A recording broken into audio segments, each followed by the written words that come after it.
Hi, I'm Vivienne. And I'm Jason. And this is Burger of the Week.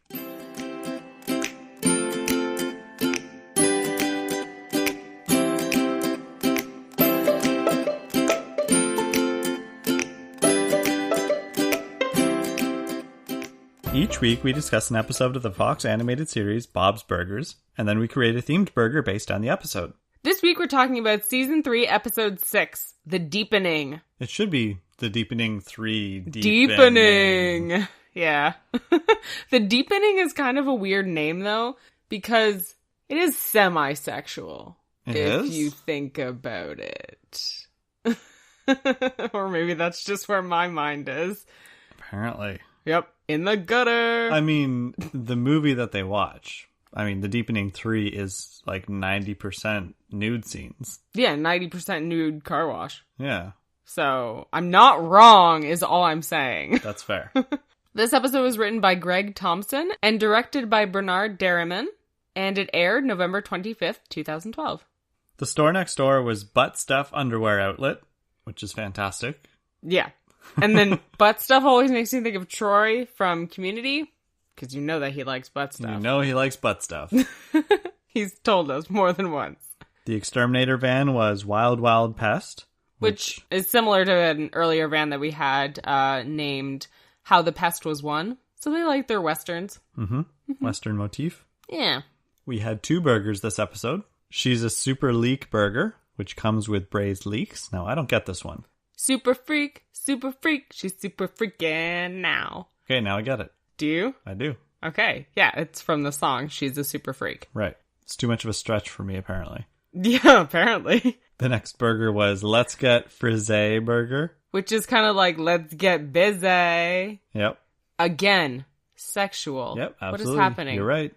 Greg Thompson, the writer. I don't know. What are you up to, Greg? Yeah, get your mind out of that gutter, Greg. And fish mine out of there, too. So, what is frisee? Frisee is a type of endive, I want to say. Endive.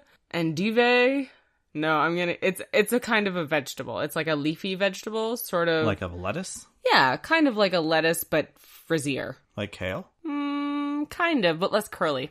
Yeah. So this week we're going to try a little bit of a different format. Instead of doing our usual beat by beat, we are going to try and do a synopsis instead.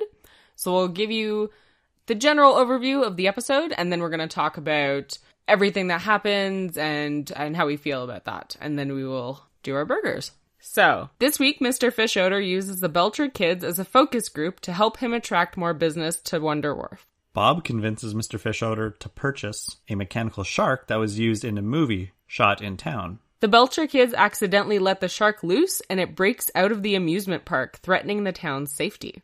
After several failed attempts to stop the shark, thanks to Bob... And the rest of the town, they're terrible. They come up with really bad ideas. Teddy finally stops it by using Bob's ice cream machine. The restaurant is in need of repairs, but everyone is safe. One of my favorite moments happens right at the beginning of the episode, when we see the guy with the bicycle. The biker comes over, he puts his seat back on, and he's like, "Want to see my receipt?" And he shows Bob his butt. He just pulls down his pants. And actually, my favorite part about that is Louise yelling, "Where do you shop?"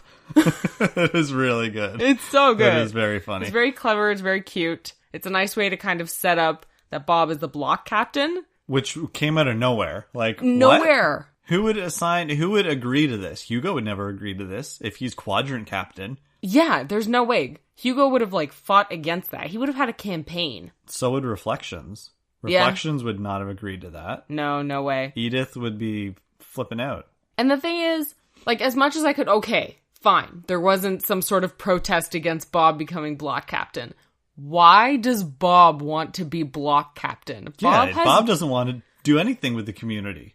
That's the point. That's why what I don't get is Bob doesn't actually care about the community in that way. He's not that invested. They could have had one quick throwaway line about how they forced him to or something, or he drew the short straw, or it's his turn this month, or something. Yeah, actually, if it had been something like it's his turn this month, that would have been fine. All you have to do, one sentence, done. Believable. Mm-hmm.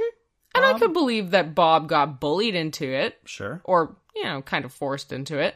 Or Hugo would do some surprise inspections or something, so he, has to. Yeah, but Bob wanting to be block captain just because he thought he was gonna get, some sort of power out of it? Nope. No, I don't see it happening. And it never comes up again. No. From what I remember. No, I don't think it does. So this is a bit of a throwaway. Maybe Hugo decided he was not fit to be block captain after this shark-capade. Wait, that sounds like a shark on ice. Like the ice capades. Ooh, I would watch that. Shark-fuffle? Shark-fuffle? I like it. Shark-kerfuffle? A shark-fuffle? A shark-huffle? We'll go with shark-huffle. Okay, I like that. That's good in the sense that it's really bad. Yeah. Okay. Oh, if you think that's bad, wait for my burgers at the end of the episode. Oh, I'm excited. Mine are not great. Actually, Louise has a couple of my favorite lines this episode or moments, and that's one of them. Where do you shop? And then when the prosthetic arm falls into her lap, basically, and she catches it like the bouquet at a wedding. She's just thrilled and overjoyed. And how traumatizing would that be for that poor woman? That would be First terrifying. She gets the left-handed scissors. I mean, improvise, lady, you got this. But let's be honest, that is a huge shark. That is a gigantic mechanical shark. Yes. Coming down on you again and biting off your prosthetic arm? Terrifying. Nope. The woman we get in this episode, Christy Sanducci, she's obviously based off of Bethany Hamilton, who was a professional surfer, and she lost her arm at 13 years old. I didn't realize it was so young until I Googled her after watching this episode. Yeah, 13 years old. She was already a pro surfer before that, ended up continuing pro surfing, and she's still really successful now. She won something last year. Have you seen the movie based off of her life? I have not. I have. Oh, yeah? Yeah, it was good. It was traumatizing at the beginning. Yeah, of course. But the movie was Soul Surfer, in case anybody wants to look it up and watch it. It's really good. Okay. I haven't watched it, but I also have a fear of amputation and general limbs being taken off. So I think I'll pass. So maybe not watch it. Yeah, I think I'll pass on that one. Watching it was terrifying enough when... The movie It? Yes, the movie It. We did go see it recently, and... It's very hard, just as an aside, it's very hard to say that that's a movie that you've watched without saying the title, and then people I just watched It. What'd you watch? It. It what? Anyway, that was terrifying. There are arms being ripped off in that movie as well. So, no thank you. Nuh-uh. No sharks. Singular. There's only one arm. Well, whatever. Fine. One arm. It was terrifying enough. It's all good. It's in the first 5 minutes. Okay. Still scary. Regardless. Going back to the episode. Yeah. When I watch this episode, I'm a little bit jealous of people who live in big cities like New York or LA where movies are filmed constantly because you can walk around town and see all these places where famous movie scenes have happened. Like all these landmarks. Yeah, exactly. It must be kind of exciting. I was right? actually thinking about this when I was watching the movie It the other day, because I was thinking, wouldn't it take you out of the movie? If it was shot in your hometown or shot nearby, and then suddenly this scene happens, and the main setting, I was just thinking of the old decrepit house, which is actually somewhere in Ontario. But seeing that and being oh, I live around the corner from that, or that's right next door, or I pass this every day on my way to work at, McDonald's. Does that take you out of the film? Does it ruin the impact? Does it ruin the moment? I'm not sure how that works because we live in such a small city. Yeah, only in comparison to New York or LA. Yeah. We've only had a couple of major, quote unquote, movies filmed here in the past 20 years. Nothing of noticeable landmarks. And not only that, but it's not the entire movie is filmed here. It's key scenes sometimes. Yeah. So, I don't know. It's an interesting thought. We've never really experienced that. Yeah. I feel it would depend on the movie. If it was one of those apocalyptic, this city is being ruined kind of movies, it might take you out of it. But if it was something like When Harry Met Sally, it's oh yeah, okay, well, a romantic moment could have happened in Central Park for sure. Why not? Yeah, that doesn't really. Yeah. Yeah. So, I like that they decided to have Teddy be part of the movie when he was younger. Like, that's nice, you know? Handsome lifeguard number 3. I do feel bad that they all kind of make fun because Teddy is no longer considered handsome, which I think is sad. He could be sort of handsome. I mean, we're seeing the after. It's hard to picture the before. Okay, well, I'm always standing up for how I think Bob is cute. So, like, I feel a little bad that Teddy's getting criticized so harshly this movie. It's all because of this shark. This episode. This darn shark had it out for him right from the start. Ruined his life. Mm-hmm. Yep. Everything went downhill after that dang shark. I actually thought it was after the divorce, but, you know. Yeah. I guess we don't it know started about that earlier. Yet. So, how does that read to you? Like, Teddy being frustrated with this shark instead of being frustrated with the shark operator. That seems exactly like Teddy. Okay, it doesn't seem silly. Oh, it's absolutely silly, but it seems like Teddy to me, taking things to the extreme, but in the, like, not seeing the real picture, blaming it on this mechanical shark, of course, because that's technically the person. Right. I'm putting little quotes around this. Yeah. That, you know, betrayed him. He doesn't even think that. I mean, it would be almost like I could see Tina doing the same thing. Yes, because Tina over-identifies with inanimate objects. Which is on point in this episode, to the extreme. Yeah, I don't mind it until the point where Tina refuses to help and she's sort of arguing against stopping the shark. Then it's kind of annoying because you're wondering, like, all right, Tina, when are you going to get that the shark isn't alive? And this is also ruining your neighborhood. A little crashing into frustrating. cars, you know, going to ruin the restaurant kind of thing. It's pushed a little too far for me. I do like the little montage we get that's clearly a reference to Free Willy with the really joyous Bucket music. of chum. I love it. That part's kind of gross. But I like her riding on it and then and being in the little cage underwater dancing with the shark. That's cute. But basically after that, I just wish it dropped off. Mm-hmm. The episode to me went very quickly. Like there was almost no time to breathe. Everything just kept happening, which it felt a little different to me. How quickly it all went. It wasn't a bad thing. It was definitely fast paced. Immediately, Bob convinces Mr. Fishotter to get the shark. The shark's already on display. And then suddenly it's the kids knocking over the shark, and then the shark's attacking the town, and that's it. That's the episode. Yeah. All of that happens really quickly. Mm-hmm. Very quickly. It's definitely a change to a lot of Bob's episodes. They feel a lot more drawn out, and this feels like it all happens in one afternoon. Oh, yeah, definitely. Yeah. It happens very quickly anyway. Maybe not an afternoon. I wonder. Because Mr. Fishotter would have to get the shark. Right, after the shark is ordered and delivered. Yes. Okay, then it happens quickly. Yeah, exactly. For sure. I think last week I discussed, or I mentioned how I didn't like last week's episode because it didn't feel as grounded in reality. That was my big complaint. I feel like this episode is better, surprisingly, because I could totally buy this happening, except for the extreme measures that the town had to go into to stop the shark. Like, I can totally see this gigantic, old, decrepit, dead-eyed animatronic beast completely failing and crushing cars and being unable to stop it for a few minutes at least. It just goes a little bit too far. Yeah, I kind of stopped buying that it's a possibility when it breaks out of Wonder Wharf. Yeah. Because it just doesn't seem like it should be able to. And why can't Mr. Fishotter stop it?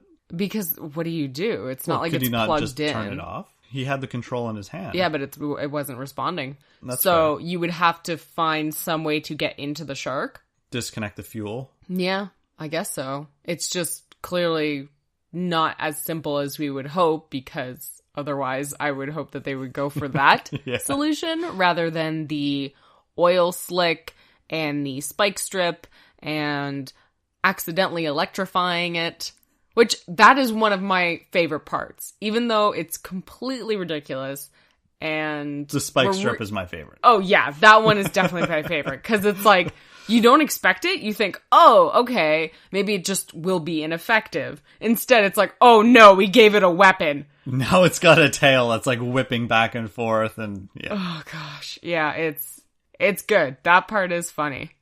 How would you have tried to stop the shark? I definitely wouldn't have done the firemen and the police having a surf and turf war. I think terrible. Yeah, it was pretty bad, but let's be honest. Come on, it was okay. I think I would do exactly what I suggested earlier: is cut off the fuel supply. How? So you would get one brave sir or ma'am trying to get into the shark like from behind, and how? It's moving too much. See, I think you might have to sacrifice a few people. I think America could have come to the rescue by using guns. You can't shoot it. Then not? The bullets would start bouncing off of it and then become another weapon. Would it though? Because the shark, like... Okay. I think that the bullets would down go the gullet. It. Oh, that might have worked. Or spray foam. Spray insulation. Oh. In a hose. I still say guns. Just guns. Why couldn't they have done a cement mixer? I was thinking, well, yeah, I guess they could have tried that. But apparently Teddy didn't think to tell anyone that that's how he went down in the movie. Nobody asked. Yeah, well, Teddy, maybe you should just offer instead. Mm-hmm. My point is, I think that they could have used guns to try and hit the fuel reserve. And then it would explode into a giant fireball. Maybe. Okay, maybe you would have blown up Wonder War. Okay, maybe don't crowdsource ideas from me. But anyway, I stand by the fact that it would have been a good idea in comparison to all the other ideas, which were also bad. Yeah, agreed. What do you think of Hugo's inclusion in this episode? Did it feel natural at all? He's fine. No. Honestly, I don't really remember him. We haven't really seen him in a while. No, we haven't, which is okay. Yeah, it was, yeah. I was fine. glad to see him, because he is a member of the town, and... I do like him as quadrant captain. Of course, he's still got to hold something over Bob. Mm-hmm. And I do like his little muttering about Linda making a poor choice in marrying Bob, because it's he's just a running gag, right? But... any other interaction he had during the episode, I kind of forget as soon as the episode is done. So those are the two memorable parts for me as far as Hugo goes, and that's it. Yeah. What do you think? I didn't mind him. Yeah? At first, I didn't know what he was doing there. Like, if he was going to have a major role or anything, but he was just there for color. Yeah. An added character. That's the town, right? Like, they're starting to... get to the point where we know the characters well enough that they can just bring in people without them being incredibly relevant to the story. Right. Like, we still had Edith in this episode from Reflections, being hurtful to Bob, as per usual. Mm-hmm. And, we had other neighborhood characters as well. So, Did we even have Jimmy in this episode? I don't remember. We saw his restaurant right across the street. No Jimmy. I don't think we saw Jimmy. Oh, surprising. Okay. All right. Do you have any other comments about this episode? I really like the moment, I see you've got this in your notes, about when Bob is showing the family the movie, which is in 3D, of course, because it's 3D-pening. And 3D movies were the rage in the early mid-'80s because it was such a novelty. Was it new? Yeah. Oh, yeah. Okay. It was new-ish, but it was really crappy. Like, it's obviously nothing like our 3D now, because it was the red-blue glasses. Right. So everything had that terrible red-blue-green tint. So, yeah, kind of crappy. But Tina nodding to all the racy moments, like the car wash and the hot tub. She's like, yep, and Bob's like, no. And then the guy behind, the guy behind Tina is also nodding, like, yes, please, but he's too busy drinking something to, say it out loud. It's funny. It's good. It's nice to see. I love background stuff like that. Yeah. Just little things. And I like that Tina's the only one wearing those glasses. Everybody else is watching the movie. Mm-hmm. Are they seeing the movie with a bunch of lines around it? Yeah, I think they're seeing it with a bunch of red and blue lines. But to be honest, like, the TV is so far away, I doubt they really notice it. Mm-hmm. And it's not like they care that much. Okay. So overall, are you a fan of this episode? You like it? It's all right. Yeah. It's a solid B. It's a solid C for me, I think. B minus. Yeah, it's not... Yeah, I'll go with a C plus. It's not great. It's okay. I think it suffers a little bit because there's a really great run after this episode of, like... Oh, yeah. 4 or 5 episodes that I really enjoy. So you tend to forget this one. Yeah, it's sort of like, oh yeah, okay, there's this one, and then there's some really great ones coming up that I get really excited about, and I've rewatched several times. Whereas this one's kind of a, oh right, it's that shark one. Or I could watch the next episode. Yeah. Tinosaurus Rex? Tyrannosaurus Rex. Yeah. Yeah. That's going to be a fun one. Yeah. Okay. So let's get to our burgers. And I believe you said that you had 3. I have 2, and then I just added a third one because, hey, why not? I'm so creative that I have no problem. Okay. Alrighty. You start then, Mr. 3. I have 2. All right. My first burger is the Bananimatronic burger. Oh, no! Oh, that's so bad. I just assumed it was going to be shark stuff. I wasn't expecting a banana burger. Well, also, ew. Banana? It's actually banana chips. Oh. So, dried banana. Okay, listeners, I am not a fan of bananas. Basically, if it's not with chocolate or peanut butter, it can just be thrown out. But, okay, banana chip burger. Yeah. You know, animatronic shark, so it's Bananimatronic. And I didn't want to call it the Bananimatronic shark burger because there's no shark in the burger. No. It's just your standard beef burger patty with some banana chips. Okay. To add some sweetness to it. Okay. Yeah, I know. The name is amazing. It actually is. Really like, good. it's so bad that I love it. I love it. Okay. You're going to love these other ones. Oh, mine are so bad. I'm so sorry. It's just been a week. You had a tough time with these burgers. It has been difficult. I'm hoping that I can make up for it in the next few episodes. All right. My first one. Get ready. Get excited. I'm bracing myself, guys. It's really bad. It's the Shark Leak burger. That's pretty bad. Leak. You can't have a leek burger. They already had a leek burger in this episode. Doesn't matter. It was very different. That one had sexual overtones, and this is Shark Week overtones. Okay.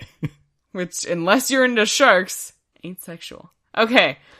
So it would have not braised leeks, because that's what they have on their burger. It would have diced fresh leeks. She's grasping at straws just like Bob. Literally. Okay. Literally grasping at straws here. Okay, that's my first burger. It's not great. Go. Ooh, let's go back to the episode just for a moment.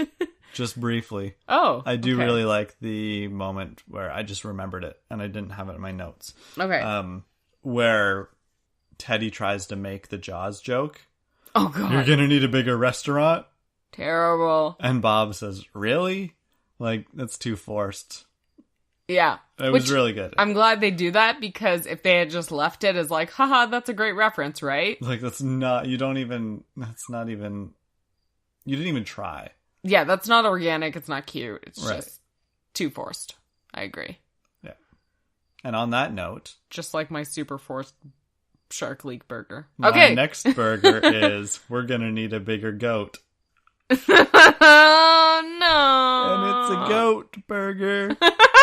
Wait, what was my goat burger from a couple weeks ago? Whatever floats your goat. Yeah. Yeah. Okay. Do you like yours better? We're gonna need a bigger goat. No, I think yours was better. I don't know. We're gonna need a bigger goat. It's pretty good. It's kind of funny. It's cute. It's a little dumb, but it's a little cute. Yep, it's alright. I still like Bananimatronic best. I don't know why. Don't ask. Alright, okay. What's your next burger? Okay. My next burger is shark fin dupe burger. Oh my god. Because there's no shark fin in it. Oh, so you order it and you've been duped. Exactly. Shark fin dupe burger. So what's in it? It's a regular burger and it doesn't have shark fin. So you just order it and you just get literally a regular burger? Sure. Oh, except they put a little paper shark fin on, and then they push it into the bun with a toothpick. Couldn't they just cut pickles into shark fins and just like stick them on top? That's a lot more work than just making a little cardboard shark fin. Sure, okay. Okay, so that's what you get on your burger. It doesn't actually come with proper real shark fin because That's a terrible practice. So, yeah. Shark fin dupe burger. Oh boy. You've been duped. You've been shark fin duped. Okay. I told you they were bad this week. You should not be surprised. Agreed. Okay. Listeners, if you're shaking your head, Don't worry, we are I'm too. sorry, but what did you expect? Just enjoy Jason's Bananimatronic burger. I got another one. Also, there should be like something animatronic about your burger. Something like it comes with nuts and bolts, but like nuts and bolts are actually wasn't there some sort of like Chex Mix stuff and it was called nuts and bolts? Mm. Or am I thinking of something else? Anyway, if there is, which there might be, and if there is, it should come with that. I just made your burger better. Thank you very much. All right. What's your last one to tell Queen Vivienne? My last one is Eaten a Chive burger. What? I told you. Eaten alive? Oh my god, I didn't even get it. I know, because it's so bad. Oh, not good. Not good. No. That's why I said my third one. I just kind of like made it up because I'm so creative. Oh, yeah, okay. You're like, oh, I'm eating a chive. Real good. Yep. Real good. Yep. Okay. I know. So, I'm just gonna go ahead and voice my opinion, of which is objective fact at this point. I'm glad to know that your opinion is fact. It's fact, right? Your opinion is always solid opinion fact. equal fact. That's how certain people operate in this planet, on this planet, so... Yes, it's certainly true. I think Bananimatronic should win. Okay. The Bananimatronic burger? Yep. What do you think? I'm okay with that. All right, then I guess my opinion is objective fact. High five. Yeah. Okay. All right. So that will bring us to the end of Burger of the Week, a Multiverse Radio production. Thank you so much for listening to us ramble every single week. We really love you guys and appreciate every single one of you. We actually just love hearing ourselves talk. Apparently. The best way to spread the word or show your support is by leaving us a rating and a review on iTunes, and also just talking about us on social media. Like, if you know somebody else who loves Bob's Burgers, or hey, tell them. You know any of the voice actors, tell them that we're cool. We are cool. Also, maybe we don't want to talk to them. I don't know. I might get nervous. Anyway, I'll grill them like a burger. Oh, no. We can't talk to them. We're not cool enough. Okay. All right. So, yeah, if you have friends that like Bob's Burgers, if you tweet about Bob's Burgers, tweet about us too. If you dream about Bob's Burgers, dream about us too, but not in a weird way. We are watching. Or in a weird way. I mean, it is. We're not watching. That's weird. Is it? You No, just okay. made it weird. All right. And if you feel like discussing sharks and 80s movies, then you can find us on Twitter at Multiverse Radio and on Facebook at Multiverse Radio Podcast. And you can also send us an email from our website, multiverseradio.ca. Next week, we're discussing Season 3, Episode 7, Tyrannosaurus Rex, where Bob decides to teach Tina how to drive the car. Yeah, and you can guess how that's going to go. Great. Super good. I'm pretty sure even if you've never watched an episode of Bob's Burgers, you know the scene that we're going to be talking about. You might not know it, but you can really guess how it's going to go. No, you know it. Yeah, and I may have an interesting personal anecdote to tell you next week. That is going to be half embarrassing, half funny, I hope. I don't know. I'll We'll laugh. see. We'll see. I'll definitely laugh. Yeah, so tune in for that. Or just tune in for us, because we're awesome. And if you guys are fans of the NBC show The Good Place, which is starting season 2 soon, then you can check out our podcast about that show called Forking Bullshit. We do have all of our episodes for season 1 already out, so you can go listen to them right now. And then you can join us sometime this week. We still haven't exactly figured out our schedule. But you can join us sometime this week for the beginning of season 2. And you can check out season 2, episode 1, Wednesday night on NBC. Boom. Thanks, guys. We'll see SEAU next week. What up?